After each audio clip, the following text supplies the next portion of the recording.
What's good, Star Wars fans?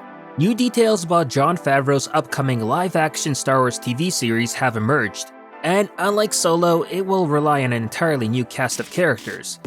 Favreau yesterday at the Solo premiere revealed that the unnamed series will take place 7 years after Star Wars Episode 4.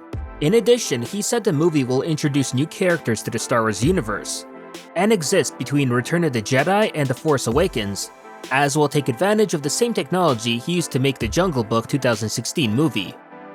So based on what we know, this means that Favreau's Star Wars series will take place around 3 to 4 years after Return of the Jedi. This of course means that for sure we won't be seeing neither the Resistance or the First Order appearing in the series, at least not the First Order that we know from the sequel trilogy. Instead, it looks like the show will be set around the New Republic's time in its effort to retain peace in the galaxy, seeing as the Galactic Civil War would only be somewhat recently concluded by this time. And I'm very certain that we might even see the Imperial Remnant groups come into play as the antagonists here, which is something part of the new canon lore that hasn't really been explored much outside the novels. And if you're interested in learning more, I actually did a whole entire Star Wars Declassified episode about the Imperial Remnant that will give you a pretty good idea on what kind of remnant groups could be showing up in the series. I'll leave a link to the episode in the annotation card so you can check it out after watching this. Anyways, I'm really curious on whether we'll be seeing any of our favorite characters from the original trilogy appear in the series, like Luke, Han, Leia, and so on. Obviously recast by new actors, which they'll have to do if they want them to appear in the show. But at the same time, this could be a slippery slope, as I'm not sure it'll be that easy to recast these iconic characters that we all know and love, and especially if the fandom will even agree to it.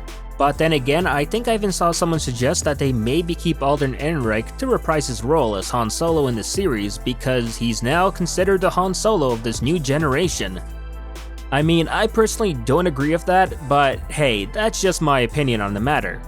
Maybe that'll change after I watch the Solo movie, or maybe not. However, this is all speculation of course, and in all honesty, I think the show will instead just focus on the new characters and if anything, maybe make some name drops every now and then for the iconic characters just to remind you that they still do exist in this world. And with that said, how excited are you after hearing this news? As I know a lot of people were hoping for an Old Republic TV series, and this is, well, anything but that.